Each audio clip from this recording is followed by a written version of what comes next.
Did you know that council rates are basically illegal?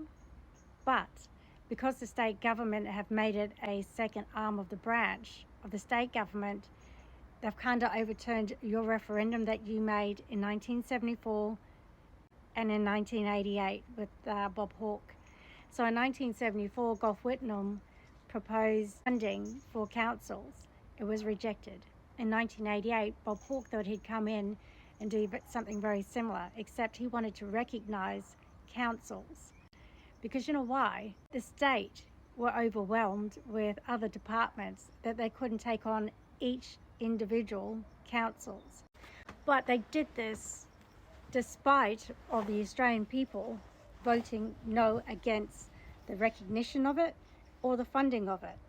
So now we're in a situation where over time we've allowed these people in politics to dictate to the Australian public what they can and can't do. And they ignored the voices of the Australian people, and then they decided to make other branches of government through other means without your voice and without your recognition.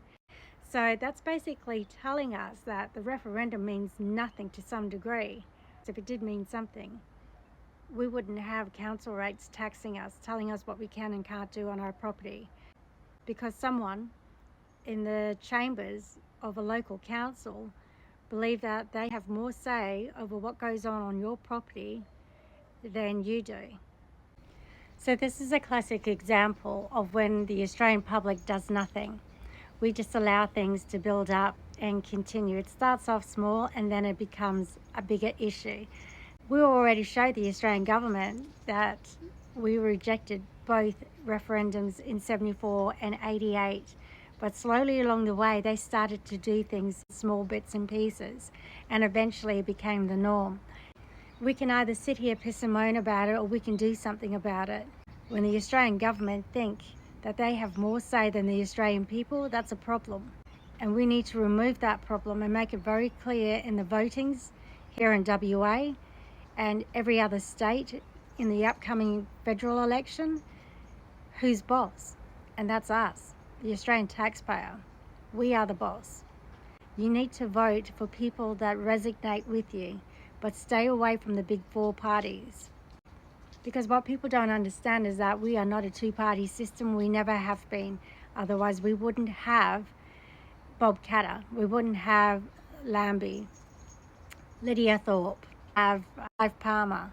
So people need to start voting for people that they believe in and that they resonate with and that are willing to speak up, even when it costs them everything. As you can see what's happening to me, I'm just a small party. I am not a billionaire. I rely on donations from the public to my podcast.